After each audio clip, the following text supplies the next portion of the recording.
Babat Diponegoro bagian 6. Ki Ageng Selo membuka tanah di Mataram. Waktu maghrib menjelang, Ki Ageng Selo menuju tempat peribadatan untuk sholat maghrib. Ki Juru, Ki Penjawi, dan Raden Ngabai ikut makmum. Setelah sholat maghrib, dilanjutkan wiridan sampai menjelang Isya. Selepas waktu sholat Isya, mereka masih melanjutkan wiridan sampai tengah malam. Hati mereka kini sudah tenang. Di luar turun hujan deras disertai angin. Kiai Ageng berkata, "Kalian tidurlah, aku pun akan tidur." Kiai Ageng lalu rebahan. Kedua saudara dan Raden Ngabai ikut rebahan di bawah kaki Kiai Ageng. Menjelang fajar mereka bertiga telah tertidur. Kiai Ageng bangkit perlahan agar tidak membangunkan ketiganya. Sudah mantap Kiai Ageng hendak bertapa mati raga. Kiai Ageng lalu keluar menembus gelapnya malam. Negeri Pajang sudah dia tinggalkan dan kini telah masuk ke dalam hutan. Raden Ngabai dan kedua paman setelah bangun kaget karena tak menemukan Kiai Ageng. Raden Ngabai lalu menjatuhkan diri ke peraduan karena sangat sedihnya. Kedua paman berusaha membujuk untuk meredakan kesedihan hatinya. Ki Juru Tanti memberi nasihat. Ki Penjawi tak tahan lagi melihat ini semua. Bawaannya ingin mengamuk saja. Ki Penjawi lalu pergi. Tekadnya hendak mencari Ki Ageng Pemanahan. Sementara itu di Puri, Sultan telah mendapat laporan bahwa Ki Ageng Selo dan Ki Penjawi pergi. Saat kalut Kanjeng Sultan, hatinya serba kerepotan.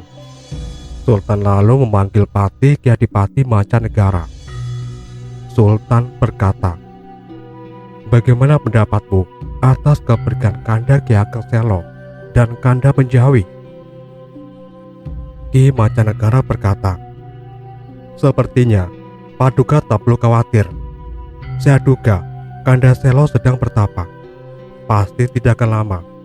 Apalagi Kanda Juru dan Raden Ngabai masih di sini. Namun semua saya serahkan kepada Paduka untuk memutuskan." Sultan berkata, "Baiklah kalau begitu, engkau boleh pulang. Ayo, kita mohon kepada Tuhan, semoga tidak terjadi suatu apapun yang tidak kita harapkan." Sementara itu, Ki Ageng Selo sudah sampai di Kembang Lampir. Kiai Ageng lalu bertapa di Garenjang. Ki Penjawi yang bermaksud mencari sang kakak sudah sampai di Selo Bentar, lalu bertapa dengan cara berdiri. Kiai Ageng Selo bertapa di Garanjeng dengan cara duduk bersila di bawah air. Diam, layaknya arca. Genap 100 hari sudah mereka berdua menjalani pertapaan. Alkisah, Kanjeng Sunan Adi sudah mendengar kalau para muridnya berselisih. Sultan Pajang dan Ki Ageng Selo. Kanjeng Sunan bermaksud mendamaikan keduanya. Yang pertama kali dituju adalah negeri Pajang. Pada saat itu, Sultan Pajang sedang kalut dan tidak mau menemui para punggawa. Siang malam hanya berada di tempat peribadatan. Ketika Sunan Adi datang, Sultan sudah merasa akan mendapat amarah. Sultan menyambut sang guru dan mengusap kakinya, lalu mempersilahkan duduk. Berkata Sunan Adi, "Aku datang ke sini untuk bertanya, bagaimana kabar kakakmu di Selo?" Sultan hanya menunduk, lalu berkata, "Paduka pasti sudah tahu." Sunan Adi berkata, "Anakku, aku tahu apa yang terjadi antara dirimu dan kakakmu Selo. Karena itu, aku datang ke sini. Janganlah diperpanjang perselisihan kalian. Itu tidak baik pada akhirnya. Aku katakan padamu, barang yang sudah jatuh itu tidak bisa diulang." Sultan berkata, "Saya patuh kehendak Paduka. namun hamba minta lestarinya negeri Pajang. Sunan Adi berkata, sebaiknya engkau membuat perjanjian dengan kakakmu. Aku yang akan menjadi saksi. Sultan berkata, hamba berserah kepada Paduka. Sunan Adi berkata, sekarang kakakmu ada di mana? Sultan berkata, hamba tidak tahu. Sudah lama pergi. Kanda Benjawi juga ikut pergi. Hanya Kanda Juru dan Singabei yang masih berada di Pajang. Sunan Adi berkata, kalau demikian, sebaiknya engkau tengok. Kanjeng Sunan Adi lalu turun ke Pengabean. Sultan ikut mengiringi Sunan Adi. Tak lama sudah sampai di kediaman Raden Ngabai. Selama ditinggalkan sang ayah, Raden Ngabai hanya tidur di tempat peribadatan. Ki Juru selalu mendampingi sambil melakukan sholat. Raden Ngabai tidur membujur tak bergerak. Tangan kanannya menumpang di dada, tangan kiri sejajar paha kiri, kaki kanan ditimpa kaki kiri, jari-jari meregang. Pada saat Sunan Adi datang, Ki Juru sedang sholat, sehingga rumah tampak kosong. Rumah Raden Ngabai tampak tak terurus. Sunan Adi lalu duduk di serambi. Kanjeng Sultan masih berada di sampingnya. Sunan Adi berkata, anakku, sepertinya rumah ini kosong. Cobalah untuk membuka pintu itu. Kanjeng Sultan lalu membuka pintu. Pintu dan mudah dapat dibuka. Tampak di dalam, Ki Juru sedang sholat. Sultan lalu melapor kepada Kanjeng Sunan bahwa Ki Juru berada di dalam dan sedang sholat. Sunan Adi lalu bertakbir dan mengucap salam. Ki Juru tidak lupa bahwa itu suara sang guru, lalu menjawab salam. Ki Juru lalu keluar menemui sang guru. Ki Juru sungkem kepada Sunan Adi dan bersalaman dengan Sultan. Sunan Adi berkata pelan,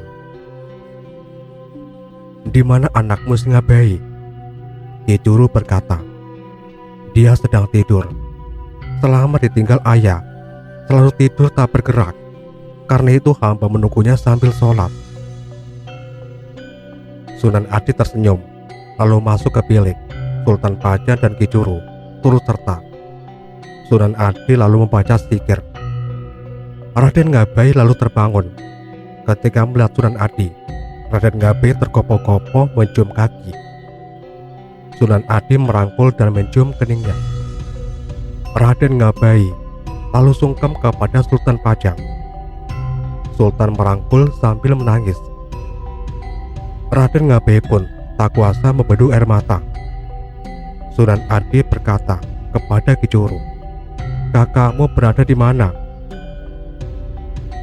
Ki Juru menyembah dan berkata, pagi sudah lama. Hamba tidak tahu perginya kemana dan apa tujuannya. Hanya dulu memberi pesan kepada hamba dan Kanda Benjawi untuk menjaga Singabei. Namun Kanda Benjawi ikut pergi 3 malam kemudian untuk mencari Kanda Pemanahan. Apakah bertemu atau tidak, hamba tidak pernah mendengar kabar mereka.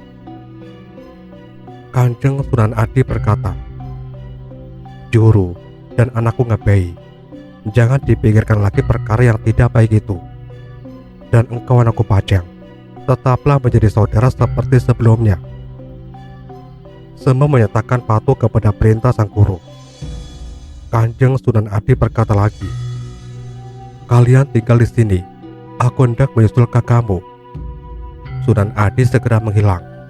Sultan Pajang lalu membawa Ki Juru dan Ngabai ke dalam puri. Semua masalah sudah selesai dan kembali seperti sedia kala. Sunan Adi sedang dalam perjalanan mencari Ki Ageng Pemanahan. Sunan Adi melihat ke langit. Tampak cahaya bersinar dari arah Geranjang. Sunan Adi tak ragu lagi bahwa Ki Ageng Selo berada di sana. Sunan Adi segera menuju ke Geranjang. Sesampai di tempat pertapaan Ki Ageng Selo, Sunan Adi melihat Ki Ageng Selo sedang bertapa duduk seperti arca di bawah air. Sunan Adi lalu berubah menjadi ular kecil yang merayap di pangkuan Kiai Ageng. Walau si ular hendak menggigit sang kiai tak peduli.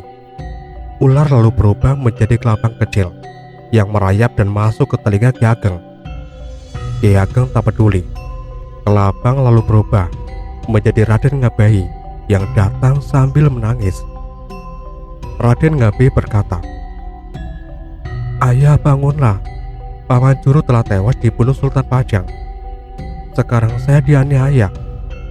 Kalau tertangkap juga akan dibunuh. Orang Tarub dan Selo banyak yang dibunuh. Para wanitanya menjadi boyongan. Ibu dan bibi juga dibawa ke Puri." Ki Ageng bergeming. Sudah nyata pertapaan Ki Ageng telah sempurna, tak goyah oleh urusan dunia. Wujud Raden Ngabehi lalu musnah, dan Sunan Adi sudah berdiri di depan Ki Ageng. Namun badan Ki Ageng belum sempurna. Masih tampak olehnya Sunan Adi sebagai ular yang berganti kulit. Kanjeng Sunan Adi lalu membaca zikir gaib untuk membangunkan Ki Ageng. Berangsur-angsur kesadaran Ki Ageng pulih. Ketika melihat sang guru sudah berdiri di depannya, Ki Ageng segera mencium kaki. Sunan Adi merangkul dan berkata, "Sudahlah anakku, hentikan pertapaanmu. Sudah takdir engkau menjadi benih para raja Jawa. Anak keturunanmu kelak akan menjadi raja di tanah Jawa tanpa jeda sampai zaman akhir. Sudah jamak orang yang akan diberi anugerah, diberi coba derita. Walau para nabi juga mengalaminya.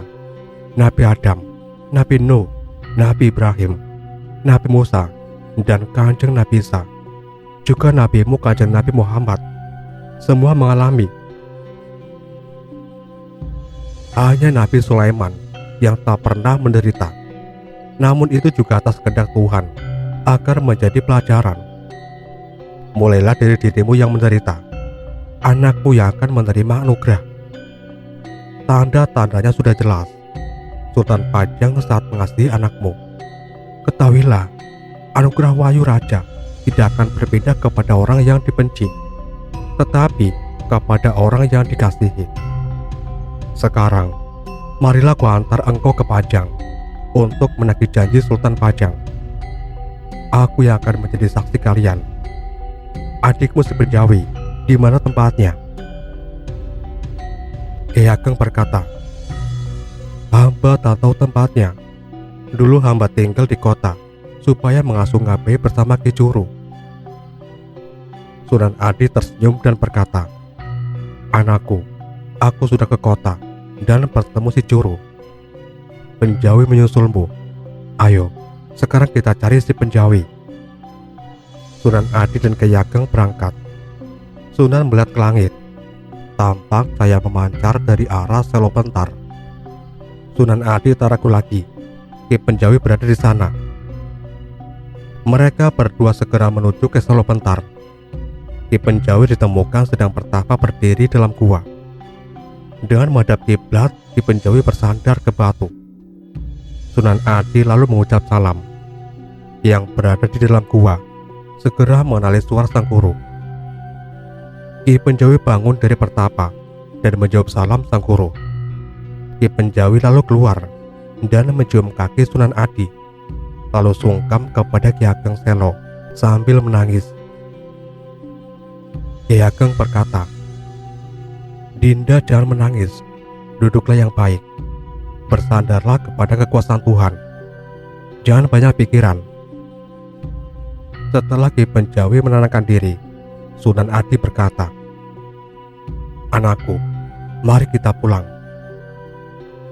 Mereka bertiga berangkat menuju Pajang. Tidak lama kemudian telah sampai. Sunan langsung masuk ke dalam puri. Ki Ageng Selo dan Ki Penjawi menunggu di luar. Sunan Adi menemui Sultan di pendopo istana. Tampak Sultan sedang berbincang dengan Patih Ki Mancanegara, Pangeran Benowo, Ki Juru, dan Raden Ngabehi. Semua kaget dan tergopoh-gopoh menyambut. Bergantian mereka sungkap lalu setelahnya kembali duduk. Sunan berkata pelan, "Kebetulan sudah lengkap berkumpul. Hai anakku Benowo, untukmu telah tiba. Aku disuruh menunggu di luar. Sambutlah uakmu berdua." Pangeran Benowo keluar bersama Raden Ngabeyi untuk menjemput sang uak. Setelah bertemu keduanya sungkem sambil menangis. Kyai Ageng merangkul keduanya. Kyai Ageng berkata, "Sudah, kalian jangan menangis." Mereka berempat lalu masuk pendopo. Sultan meminta Ki Ageng Selo untuk maju. Keduanya lalu berangkulan. Rasa hati sudah plong. Sunan Adi sangat gembira melihat murid-muridnya rukun kembali. Sunan Adi lalu berkata, "Sekarang bagaimana kehendakmu? Kakakmu sudah berada di sini. Tepatilah janjimu dulu. Kalau masih ada sesuatu yang mengganjal, sebaiknya engkau utarakan terus terang." Sultan menyembah. Sunan Adi berkata, "Hamba serahkan Paduka untuk mengurai masalah ini. Hamba yakin Paduka sudah tahu isi hati hamba." Sunan Adi berkata, "Baiklah anakku, aku sudah tahu kekhawatiranmu perihal ramalan Sunan Giri. Tapi mengapa dulu engkau memakai tanah Mataram sebagai hadiah?" Sultan berkata, "Hamba lupa. Maka bila Kanda Pemanan berkenan, akan hamba tukar." Sunan Adi berkata, "Engkau tidak tahu siapa yang membuat rupa. Semua itu bukan tanpa sebab. Akalmu jangan menutupi ilmumu, agar tak hilang rasa pasrahmu." Sultan menyembah dan berkata, "Baiklah, apa kehendak Paduka hamba patuh. Namun, hamba minta pernyataan Kanda Selo kepada hamba, agar hati hamba tenang. Semoga lestari sebagai saudara di dunia sampai di akhirat." Sunan Adi tersenyum dan berkata, "Hai anakku Selo, adikmu minta pernyataan kesetiaan darimu." Ki Ageng Selo berkata, "Paduka saksikan, kalau saya pribadi tak punya keinginan menjadi raja di tanah Jawa. Semua saya serahkan Paduka Sang Guru." Sunan Adi berkata kepada Sultan Pajang, "Kakakmu sudah membuat pernyataan. Apakah itu cukup bagimu?" Sultan berkata, "Itu pernyataan pribadi Kanda Selo. Bagaimana dengan yang di belakang nanti?" Sunan Adi berkata, "Sudah benar kakakmu. Dia membuat pernyataan untuk dirinya sendiri. Adapun yang di belakang nanti, siapa yang tahu? Kita tidak tahu takdir kita nanti. Apakah akan beruntung, sakit atau mati. Semua kuasa Tuhan. Kita tidak boleh mendahului. Kalau tidak demikian namanya syirik." Sultan berkata, "Bila Paduka sudah anggap cukup, hamba patuh kehendak Paduka." Sunan Adi berkata, "Baiklah anakku, segera serahkan tanah Mataram dan Pati." Sultan berkata kepada Ki Ageng Selo, "Kanda Selo, Mataram dan Pati aku serahkan padamu." Bumi bergetar seolah ikut menjadi saksi. Ki Ageng menerima kedua tanah, disaksikan Sunan Adi. Sultan berkata, "Sekarang Mataram dan Pati menjadi milikmu. Aku pasrahkan kepadamu untuk mengelolanya." Ki Pemanahan berkata, "Kami sangat berterima kasih." Sultan berkata lagi, "Janjiku sudah terpenuhi. Namamu sekarang aku ganti menjadi Ki Ageng Mataram. Dan tanah Pati, siapa yang akan menempati?" Ki Ageng Mataram menjawab, "Kalau diizinkan, biar ditempati Dinda Penjawi." Sultan berkata, "Itu baik, tapi Kanda Juru tak mendapat tanah." Ki Juru berkata, "Hamba tak ingin Pati, itu buruk, karena di bawah perintah Mataram." Sunan Adi tersenyum. Sultan Pajang tertawa mendengar perkataan Ki Juru. Sultan berkata, "Lalu Kanda Juru di mana? Mataram sudah menjadi milik Kanda Kiai Mataram." Ki Juru tertawa, lalu berkata pelan, Saya ikut Mataram saja. Kanda Mataram itu tak dapat memberitahu orang. Sukanya hanya sholat, tak urung. Nanti saya yang disuruh mengelola Mataram. Semua tertawa gembira. Sunan Adi sangat bersyukur masalah di antara para muridnya telah selesai. Sunan Adi berkata, "Semua anakku, patuhilah nasihatku. Jangan melupakan ilmu kalian. Anakku Mataram, ingatlah janji yang kau ucapkan kepada adikmu Pajang." Kyai Ageng Mataram berkata, "Semoga atas berkah dan restu Paduka kami dapat menjalaninya." Sunan Adi berkata, "Aku doakan semoga mendapat pertolongan Tuhan dan juga anakku Pajang. Engkau jangan sampai berselisih. Sudah, kalian baik-baiklah. Aku akan pulang." Sunan Adi tak lama kemudian telah menghilang. Sultan berkata kepada Kyai Mataram, "Kanda, kapan engkau akan berangkat ke Mataram?"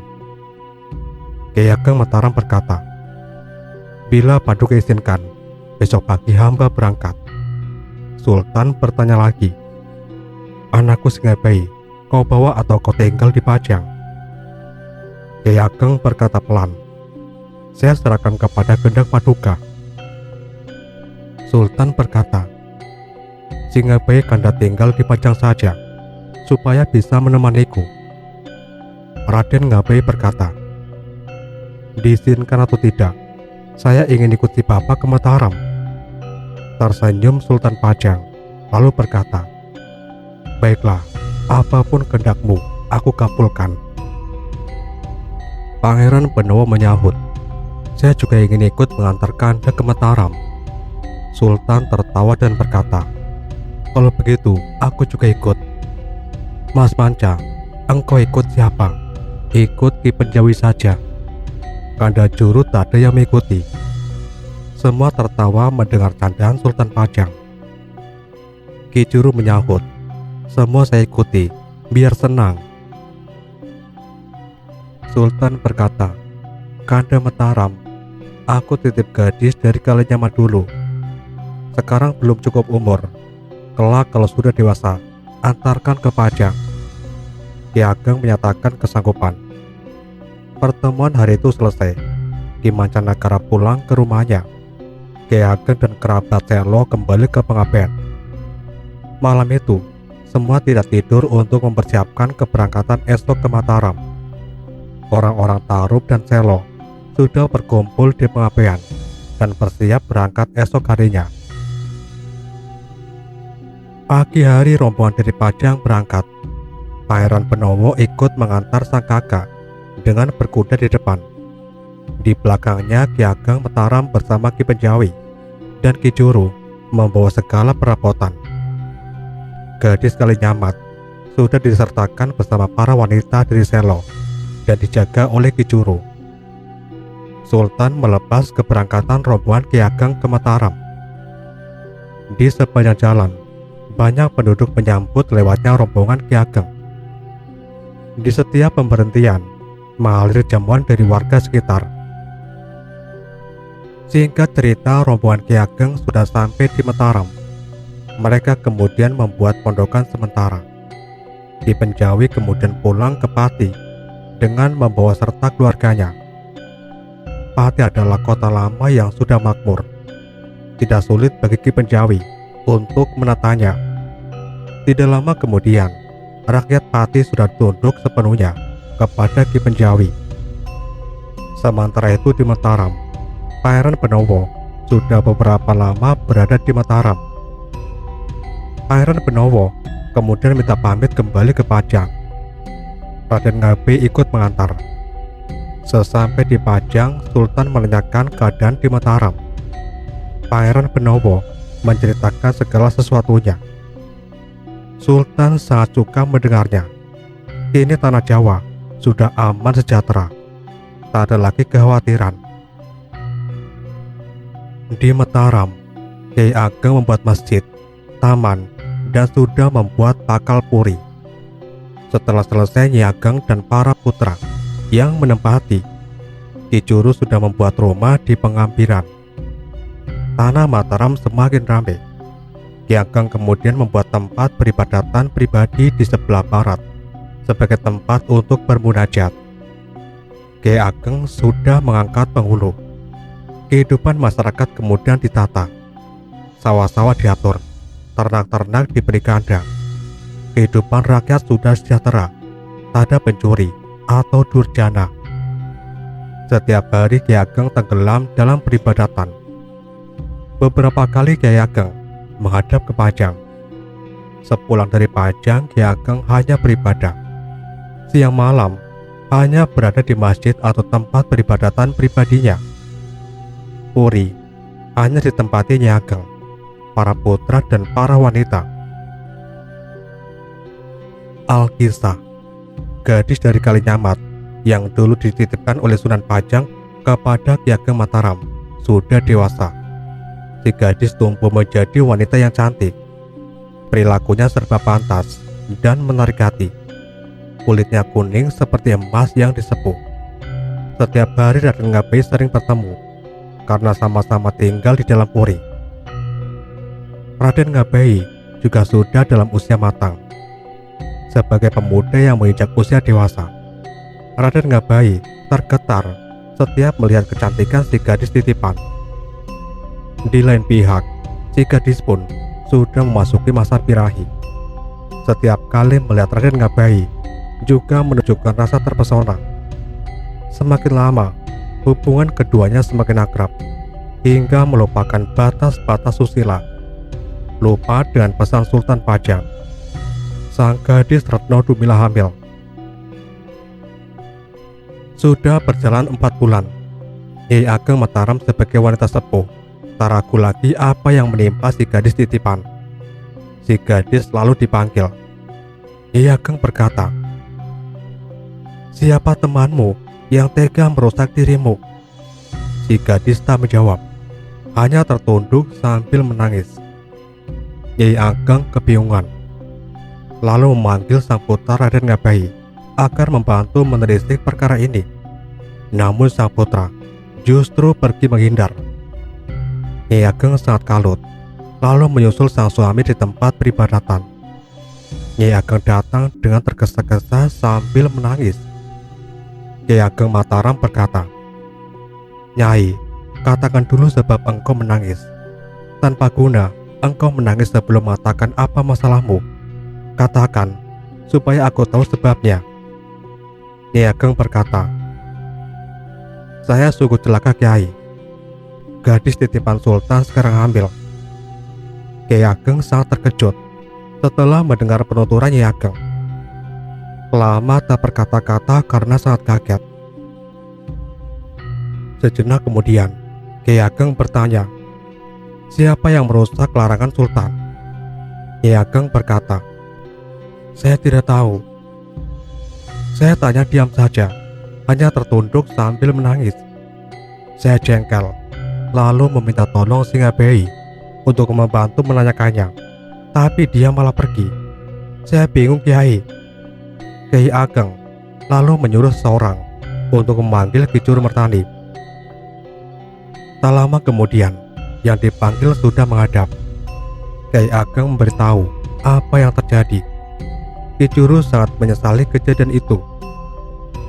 Ki Juru berkata, "Menurut dugaan saya, tak ada yang lain selain si Ngabei yang berani mengganggu gadis titipan Sultan." Ki Ageng Mataram seketika ciut hatinya, lalu berkata perlahan, "Juru, carilah si Ngabei, undanglah ke hadapanku sekarang." Ki Juru beranjak dari hadapan Ki Ageng, lalu segera mencari sang keponakan. Tidak lama kemudian sudah ketemu. Ki Juru berkata, "Ayo anakku, engkau dipanggil ayahmu. Ayo menghadap bersamaku." Raden Ngabei tak menolak.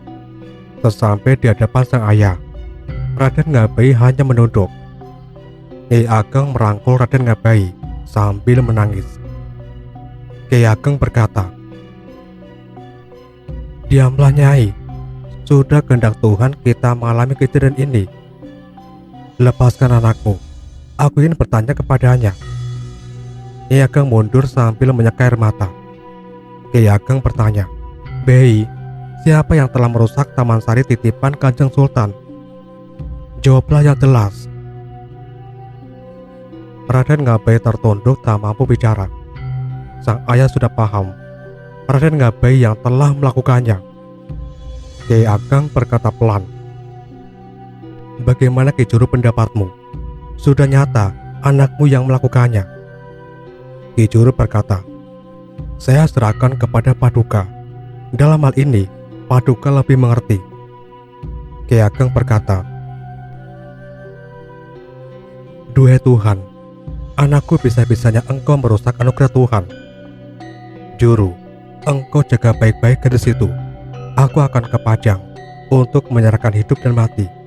Juga engkau Nyai, serta engkau Ngabai, kalian ikut juga ke Pajang. Kita semua berdosa.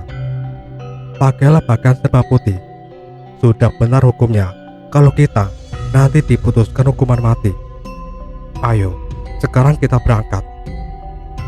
Ki Juru berkata, "Apakah tidak membawa pengawal?" Ki Ageng berkata, "Tidak perlu, nanti merepotkan. Aku sudah pasrah terhadap hukuman yang akan dijatuhkan." "Bagaimana aku bisa menghindar?" Ki Juru berkata, "Kalau demikian saya ikut. Bisa apa kalau saya masih hidup nanti?" Si gadis Retno Dumila pun tak mau tinggal di Mataram dan bersikeras ikut serta. Kiai Ageng berkata, "Baiklah, kalian semua bersiaplah. Mandilah keramas dan pakailah pakaian serba putih. Aku bertindak demikian karena membela hukum dari Kanjeng Sultan yang telah berbuat adil kepada kita semua. Aku segera berangkat. Segera bersiap, aku segera berangkat." Nyai Ageng, Raden Ngabai, Retno Dumila, dan Ki Juru kembali ke tempat masing-masing untuk bersiap. Nyai Juru yang melihat Ki Juru memakai pakaian serba putih sangat kaget. Berkata Nyai Juru, "Apa sebab Paduka memakai pakaian serba putih?" Ki Juru lalu menceritakan peristiwa yang terjadi, mulai awal sampai akhir. Seketika, Nyai Juru menangis dan memeluk kaki Ki Juru. Ki Juru berkata, "Sudah Nyai, jangan menangis. Aku sekedar mematuhi hukum. Aku tak dapat menghindar lagi." Nyai Juru berkata, "Saya lebih baik mati kalau tinggal di sini." Ki Juru berkata, "Kalau seperti itu keinginanmu, segera bersiaplah. Kita bisa tertinggal." Tak lama kemudian, Ki Juru dan Nyai Juru sudah keluar dari rumah dengan pakaian serba putih. Para abdi di pengambilan yang melihat bersikeras ikut serta. Ki Juru lalu mengucapkan kutukan bagi mereka yang ngayal ikut. Para abdi ketakutan dan mengurungkan niat mereka. Ki Juru dan Nyai pun menuju tempat peribadatan. Kiai Ageng sudah menunggu. Rombongan Kiai Ageng segera berangkat menuju Pajang. Perjalanan Kiai Ageng sengaja menyimpang jalan agar tidak dikenali orang-orang. Singkat cerita, mereka sudah sampai di Pajang. Pada hari bisawanan, Kiai Ageng Mataram menghadap ke balai pertemuan.